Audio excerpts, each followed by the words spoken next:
안녕하세요. 오늘 사무엘상 12장입니다. 이스라엘 백성들이 하나님께 왕을 달라 그랬어요. 근데 하나님께서 그걸 어떻게 받아들이셨냐? 이제 이들이 나를 더 이상 원하지 않는구나라고 받아들이셨죠. 이거는 오해가 아니라 그들의 있는 마음을 정확히 보신 것이에요.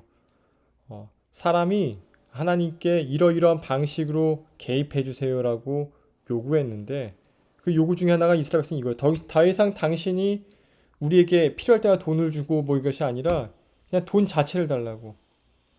우리는 당신이 필요한 것이 아니라 돈이 필요하다고. 이스라엘 백성은 하나님과 개인적인 관계를 거부하기 시작합니다. 그리고 그 결과를 그리고 그에 대한 하나님 마음을 나오는 게 오늘 본문이에요. 그럼 12장 읽어보겠습니다. 사무엘이 온 이스라엘에게 이르되 보라 너희가 내게 한 말을 내가 다 듣고 너희 위에 왕을 세웠더니 이제 왕이 너희 앞에 출입하느니라. 보라 나는 늙고 머리가 희어졌고 내 아들들도 너희와 함께 있느니라. 내가 어려서부터 오늘까지 너희 앞에 출입하였거니와 내가 여기 있나니 여호와 앞과 그의 기름 부음을 받은 자 앞에서 내게 대하여 증언하라. 내가 누구의 손을 빼앗았느냐? 누구의 나귀를 빼앗았느냐? 누구를 속였느냐? 누구를 압제하였느냐? 내 눈을 흐리게 한 뇌물을 누구의 손에서 받았느냐? 그리하였으면 내가 그것을 너희에게 갚으리라 하니 그들이 이르되 당신이 우리를 속이지 아니하였고 압제하지 아니하였고 누구의 손에서든지 아무것도 빼앗은 것이 없나이다 아니라. 사무엘이 백성에게 이르되 너희가 내 손에서 아무 찾은 것이 없음을 여호와께서 너희에게 대하여 증언하시며 그의 기름 부음 받은 자도 오늘 증언하느니라 하니 그들이 이르되 그가 증언하시나이다 하니라. 사무엘이 백성에게 이르되 모세와 아론을 세우시며 너희 조상들을 애굽 땅에서 인도하여 내신 이는 여호와시니 그런즉 가만히 서 있으라. 여호와께서 너희와 너희 조상들에게 행하신 모든 공의로운 일에 대하여 내가 여호와 앞에서 너희와 담론하니라.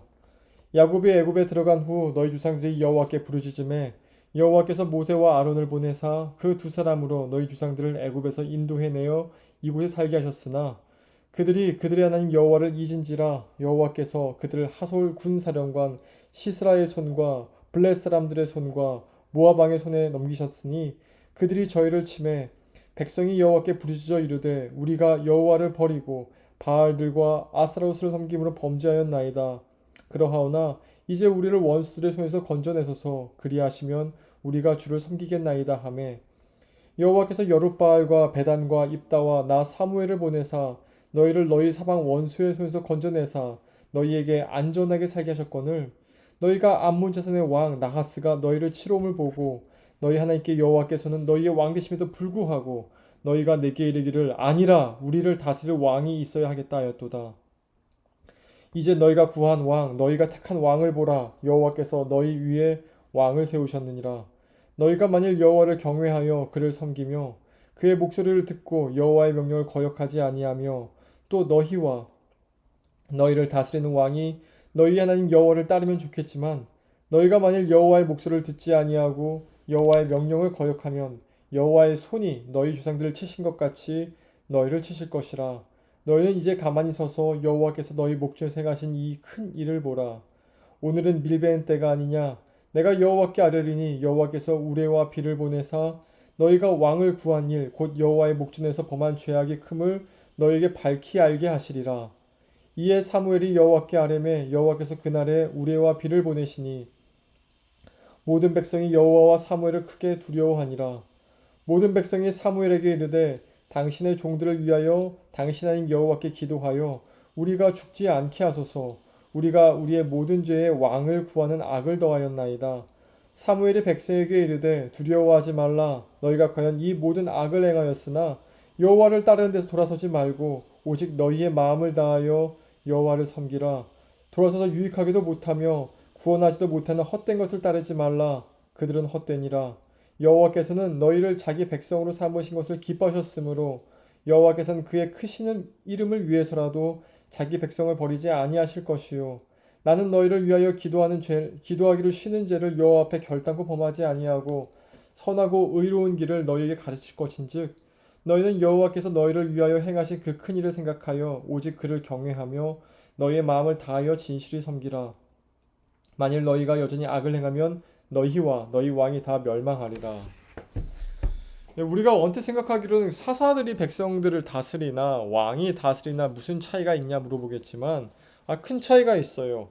당시 사사는 정치적 지도자인 동시에 하나님 말씀을 가르치는 종교 지도자이기도 했어요. 그래서 그들의 가르침과 그들의 정치적 행동이 분리가 되지 않았던 거죠. 그러나 왕이 되고 나서부터는 왕이 따로 있고 선지자가 따로 있게 됐습니다. 그리고 이 둘이 많이 부분 다퉜죠. 예레미야 시절 곧 유다가 망하기 직전까지 가면요. 여러분 왕이 예레미야 선지자를 나무에 묶어버려요. 이사야는 어떻습니까? 톱에 썰려 죽었어요. 그러니까 정치적 하나님이 세우신 정치적 지도자가 하나님이 세우신 종교적 지도자를 탄압하기 시작한 거죠.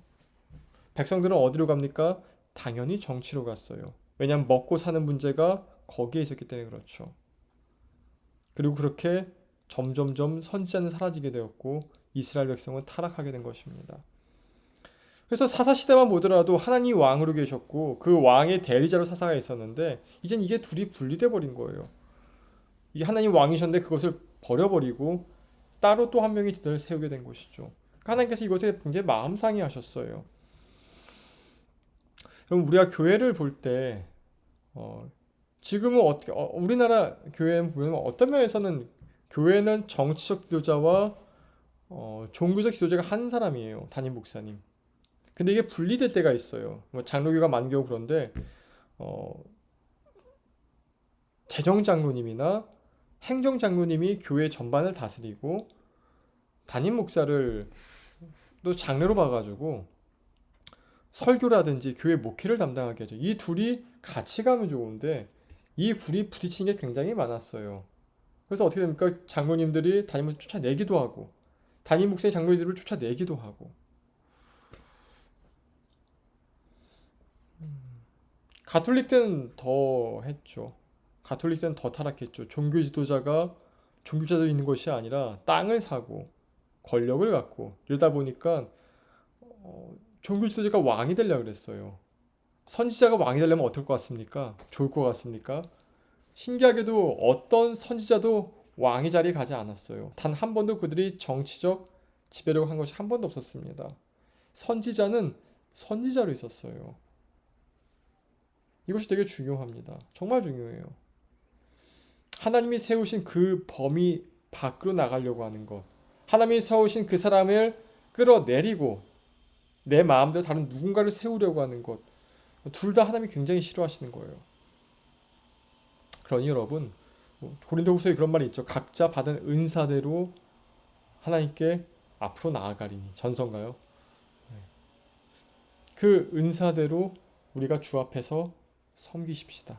그 은사대를 넘어가지 말고 그 은사 넘어가서 이것도 하고 저것도 한 것이 아니라 그 은사대로 섬기십시다. 기도하겠습니다. 하나님 아버지 은혜를 감사합니다. 아버지, 이제는 우리가 성도가 되어서 선지자도 왕도 제사장도 모두 사라진 시대가 되었습니다.